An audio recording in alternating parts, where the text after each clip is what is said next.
তার স্ত্রীকে সে বোতলটা ভেঙে ঠিক এমনভাবে আঘাত করে, সেই আঘাতে সে চিরদিনের মতো এই দুনিয়া থেকে চলে যায়।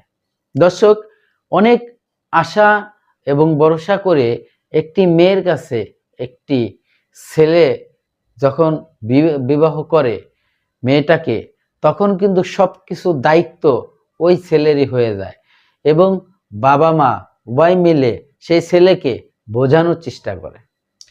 এই ছেলেটি তো অনেক ভালো ছিল, হঠাৎ করে কিভাবে তার জীবনটা এত পরিবর্তন হয়ে গেল? ভুলটা কার ছিল? ভুলটা কি শুধুমাত্র তার বিয়ে, না অন্য কোনো কারণ ছিল? দর্শক, কিছু মানুষের টাকার গরম হলে তারা এমন কিছু কাজকাম করে যা সমাজে সেটা মানুষ মেনে নিতে পারে না।